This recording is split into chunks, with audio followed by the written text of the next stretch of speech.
করছেন, মাস্ক ভিতরে অ্যালাউড নয়। এটা প্রথম শুনলাম যে কোনো জায়গায় মাস্ক অ্যালাউড হয় না। শিখ ধর্ম মতে যে 5টা তখ্ত আছে ওদের, তার মধ্যে সেকেন্ড অ্যাকনলেজড অ্যান্ড অ্যাকসেপ্টেড তখ্ত মাইথোলজিক্যাল কিং ছিলেন পুত্রকা, তিনি তার ওয়াইফ ছিলেন পাটালি। তো তার রানীর জন্য এই পাটনা সিটিটা তার ম্যাজিক ইউজ করে তৈরি করেছিলেন, এরকমও কিছু স্টেটমেন্ট আমি ইন্টারনেটে পেয়েছি। গুরুদ্বারার ভিতরে এখানে কিন্তু সানগ্লাস অ্যালাউড নয়। পাটনাতে এমনি রাস্তা কনজেস্টেড, তার মধ্যে এখানে আবার পাটনা মেট্রোর কাজ হচ্ছে, ফলে রাস্তার অনেকখানি জায়গায় কিন্তু কাজের জন্য কভার হয়ে গেছে। এই পাটনা শহর কিন্তু ইন্ডিয়ার one of the largest city, এবং হিন্দু, বৌদ্ধ, শিখ, জৈন বিভিন্ন ধর্মাবলম্বী মানুষ কিন্তু এই পাটনা শহরের বুকে একসাথে মিলেমিশে রয়েছে। এই জন্য আজকের ডেটে কেউ এলে ডরমেটরি এখানে বুক করতে পারবে না। আর পাটনাতে 2টো সেটের রিটায়ারিং রুম রয়েছে, একটা রয়েছে আপনার 1 নম্বর প্ল্যাটফর্মের দিকে, আর একটা রয়েছে আমি যেখানে রয়েছে 10 নম্বরে। 10 নম্বরে হচ্ছে সব রুম রয়েছে, আর 1 নম্বর যেখানে, সেখানে হচ্ছে ডরমেটরি রয়েছে, আর বোধহয় 9টা কি 8টা এরকম রুম রয়েছে, যেটা আমি এখানকার যে কেয়ারটেকার রয়েছে, রেজিস্টার মেনটেন করে এখানে, তার থেকে আমি এটা জানলাম।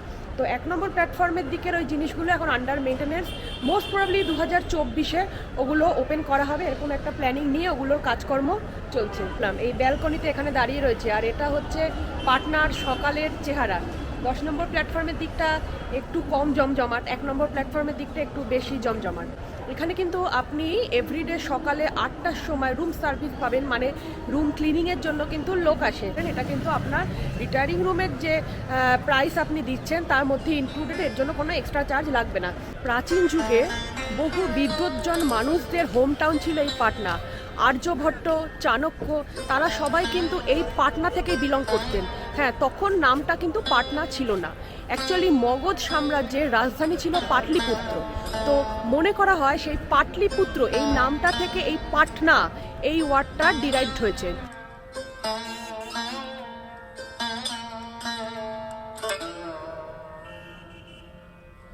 এখানে কটন দেবীর টেম্পল রয়েছে, তো তার নামে, কটন মাতার নাম থেকে হয়তো পাটনা এই শব্দটার উৎপত্তি হয়েছে। আবার অনেকে মনে করেন এই পাটনা শহরের বুকে পাটলি বলে একটা ট্রি আগেকার দিনে খুব বেশি পরিমাণে পাওয়া যেত, এবার এই পাটলি ওই ট্রিটার থেকে পাটনা নামের উৎপত্তি। এবং এই পাটলি ট্রিটা আমরা দেখতে পাবো এই বিহারের স্টেট ট্যুরিজমের লোগোতে, ওই ট্রিটাকে দেখানো হয়েছে। তো এরকম বিভিন্ন মতামত রয়েছে পাটনা শহরের উৎপত্তি নিয়ে বা পাটনা ওয়ার্ডটার উৎপত্তি নিয়ে।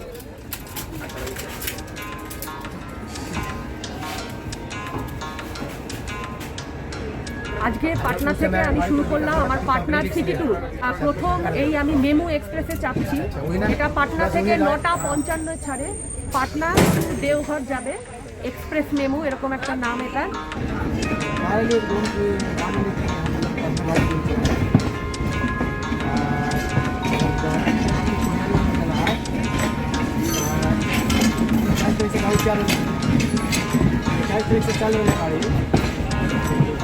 আর পাটনা জাংশনের 7 নম্বর প্ল্যাটফর্ম থেকে কিন্তু এই ট্রেনটা ছাড়ছে, আর এটাতে করে আমি যাব হচ্ছে আজকে পাটনা সাহিব। পাটনা জাংশন থেকে পাটনা সাহিব আপনার 10 কিলোমিটার রাস্তা।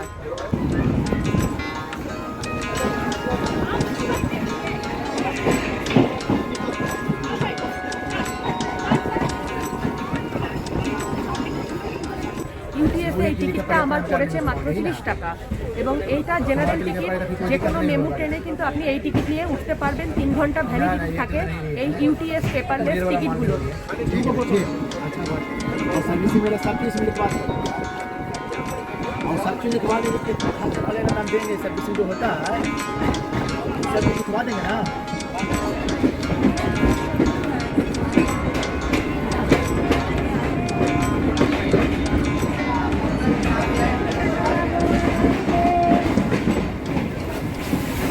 পাটনা সাহিবে নামলাম, আর এই হচ্ছে আমার সেই ট্রেন যেটা এখন দেওঘরের দিকে যাচ্ছে। দেওঘর পৌঁছাতে 5:30 বাজবে এই ট্রেনটায়।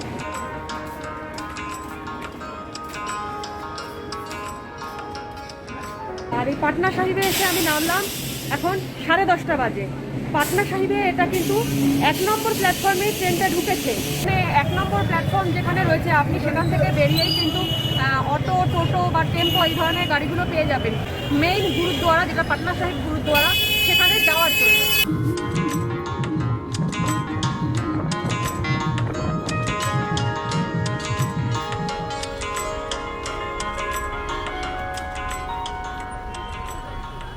গুরুদ্বারা সাহিব যেটাকে বলে সেখানে এখন এসে গেছি। পাটনা সাহিব স্টেশন থেকে যে শেয়ারেবল টোটো আছে আমি সেটাতেই এলাম এবং 10 টাকা ভাড়া নিল। আর আপনি যদি রিজার্ভ করে আসেন সেক্ষেত্রে আপনার ভাড়াটা একটু বেশি পড়বে।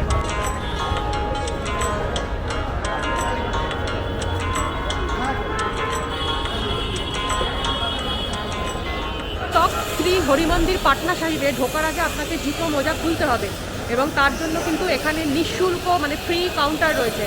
আর আমার পিছনে এই হচ্ছে কাউন্টার, এখানে আপনি আপনার জুতো মোজা সব কিছু জমা দিয়ে তারপর কিন্তু আপনি ভিতরের প্রেমিসেসে ঢুকতে পারবেন। কাউন্টারে যে ভাইরা রয়েছে তারা কিন্তু ভীষণ ফ্রেন্ডলি। আমাকে জিজ্ঞেস করলো আমি কোথা থেকে এসেছি, কী ব্যাপার। তো এখানে ওদের থেকে যেটা জানলাম, এই গুরুদ্বারা কিন্তু সকাল 3টে থেকে খুলে যায় আর রাতে আপনার রাত 10টা পর্যন্ত খোলা থাকে। আর এখানে ভিতরে কিন্তু থাকার ব্যবস্থা আছে, মানে যাত্রী আবাস রয়েছে এখানে ভিতরে। পুরো গুরুদ্বারাটা কিন্তু মার্বেলের, মানে বাইরের ওয়ালগুলোও মার্বেল, ভেতরেও মার্বেল রয়েছে। আর ভিতরে সিলিংয়ের ওখানে প্রচুর মানে গোল্ড প্লেটের কাজ রয়েছে, দারুণ। ভিতরের মানে কারুকার্যটাও যদি দেখতে হয় সেটাও সত্যি খুব সুন্দর। মানে শিখ ধর্ম মতে এদের যে গুরুদ্বারা, এর ভিতরে কিন্তু কোনো রকম ফটোগ্রাফি, সেলফি কোনো কিছু অ্যালাউড নয়। তবে এই বাইরের প্রাঙ্গণটায় আমি এখন যেখানে দাঁড়িয়ে আছি এখানে আপনি ছবি ভিডিও কিন্তু করতে পারেন।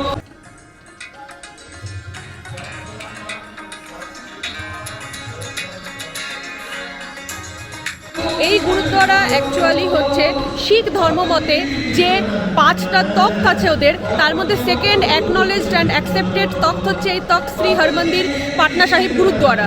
এবং এখানে 10ম শিখ ধর্মগুরু গুরু গোবিন্দ সিংয়ের জন্মস্থান। এবং এখানে দেখে আশপাশের এনভায়রনমেন্ট যেটা মনে হচ্ছে প্রচণ্ড পবিত্র এবং প্রচুর মানুষ এখানে আসেন।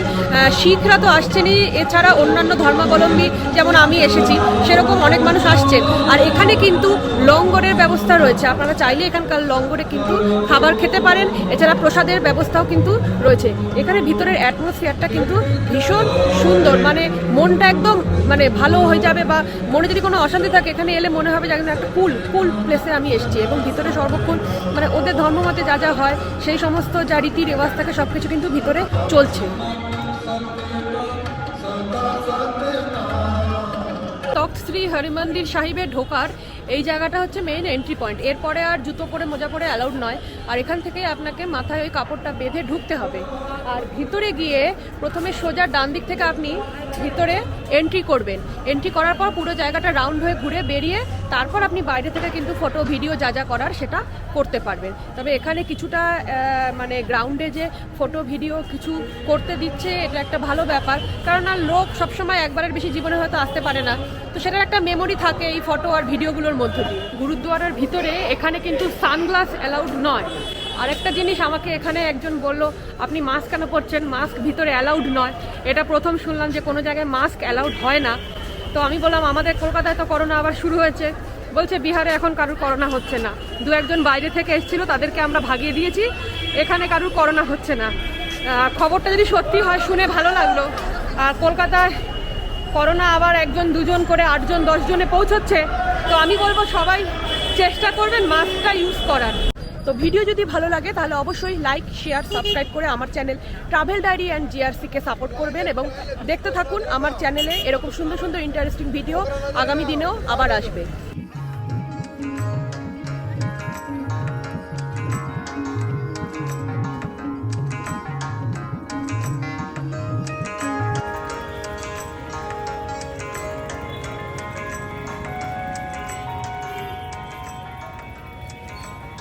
পাটনা শহর কিন্তু ভীষণ ক্যাওটিক। এখানে যানবাহনের কোনো রকম রুলস রেগুলেশন নেই। মানে বাচ্চারা জন্মানোর পরই বোধহয় 9-10 বছর বয়স হলেই টোটো চালাচ্ছে, দোকানে কাজ করছে, বাইক চালাচ্ছে, টোটো বাইক সব ছোটো ছোটো বাচ্চারাই এখানে চালাচ্ছে ম্যাক্সিমাম। আর এখন এই যে জায়গাটায় এসছি এটা হচ্ছে গান্ধী ময়দান, পাটনার ফেমাস গান্ধী ময়দান। পাটনায় যত রকমের বড় বড় মাপের মেলা হয়, মানে সেই মেগা ট্রেড ফেয়ার থেকে আর যত রকমের কিছু হয় সব কিন্তু এই গান্ধী ময়দানে হয়। এই আমার পিছনে এইটা হচ্ছে গান্ধী ময়দানের 6 নম্বর গেট। আর গান্ধী ময়দানের এই পাশে রাস্তাটা ধরে এখন কিছুটা সামনের দিকে যাব। আর পাটনা সাহিব থেকে এই গান্ধী ময়দান অবধি এলাম আমি অটোতে। এখানে রুটের অটো আছে, অটোতে 35 টাকা ভাড়া নিল আমার। তবে রাস্তা প্রচণ্ড বাজে, ন্যারো, মানে ঢিক করে আর কি এলাম। আর আমি যে অটোয় করে এলাম সেখানে গুলজারবাগ বলে যে জায়গাটা পড়ে, ট্রেনে যাওয়ার সময় আপনাদের দেখিয়েছিলাম, ওইখানে বাড়ি পাটন দেবী সতীতীর্থ আছে একটা, মানে সতীপীঠ। অনেকে মনে করেন ওখানে দেবী সতীর ডান পায়ের উরু পড়েছিল। তো ওই বাড়ি পাটন দেবীর মন্দির আপনি চাইলে দর্শন করতে পারেন। আমি আর যাইনি, কারণ এমনি এত রাস্তা কনজেস্টেড, একটুখানি জায়গা যেতে বিশাল সময় লেগে যাচ্ছে পাটনাতে। আর ওই মন্দিরের যে নামটা পাটন দেবী, আপনাদেরকে এর আগে আমি বলেছি, ওইখান থেকেও অনেকে মনে করেন যে শহরের নামটা এখানে পাটনা, এই ওয়ার্ডটার উত্থান হয়েছে ওই পাটন দেবীর মন্দির থেকেই। এখন চলে এসেছি গান্ধী মিউজিয়ামে, অর্থাৎ গান্ধী সংগ্রহশালায়। এই গান্ধী মিউজিয়ামটা গান্ধী ময়দানের একদম পাশেই অবস্থিত, মেইন রোডের ওপর। আর আমার পিছনে এইটা হচ্ছে মেইন রোড, এখান থেকে আপনি এন্ট্রি করবেন। আর এই জায়গাটায় কিন্তু 2 হুইলার 4 হুইলারের মানে গাড়ি পার্কিংয়ের বন্দোবস্ত রয়েছে। আর ভিতরে এই দিকটাই হচ্ছে মিউজিয়াম যাওয়ার রাস্তা। গান্ধী মিউজিয়াম দেখার জন্য আপনার কিন্তু কোনো রকম টিকিট কাটতে হবে না, এখানে এন্ট্রি ফ্রি। 1786-তে ক্যাপ্টেন জন গ্রাস্টিন এই গোলঘর অর্থাৎ এই শস্য ভাণ্ডারটা তিনি তৈরি করেছিলেন। প্রচুর দোকান আছে, বাট এই রাজু ভাইয়া কা যে চম্পারন মিট হাউস আহুনা মাটন, তো এই দোকানটা নাকি অরিজিনাল, মানে এরা চম্পারন থেকেই নাকি মিটটাকে এখানে আমদানি করে তারপর যা যা প্রসেসিং করার করে সেটাকে রান্না করে। তো এখন এখানেই আজকে দুপুরে লাঞ্চ করব, আর দেখি কেমন কি পাওয়া যায় এখানে। এই মহাবীর টেম্পলের ভিতরে রসুই ঘর আছে, মানে যেখানে রান্না হয়। তো এখানে আমি যেটা শুনলাম, এই রসুই ঘরে রান্না করা খাবার মানে প্রসাদ, এটা নাকি অযোধ্যায় রামলালাকেও প্রেরণ করা হয়। সো রামজির সঙ্গে লর্ড হনুমানজির কানেকশন কিন্তু বরাবরই রয়েছে। এখানে ভিতরে ঢোকার পর এখানে রিসেপশন ডেস্কে আপনাকে নাম লেখাতে হবে, এবং এখানে তারপর সবাই যেরকমভাবে ওয়েট করছে আপনাকে এভাবে ওয়েট করতে হবে। দেন আফটার দ্যাট আপনার কল এলে দেন আপনাকে ডাকবে, এবং এখানে লিফট রয়েছে, লিফটে করে আপনাকে 18 তলায় নিয়ে যাবে।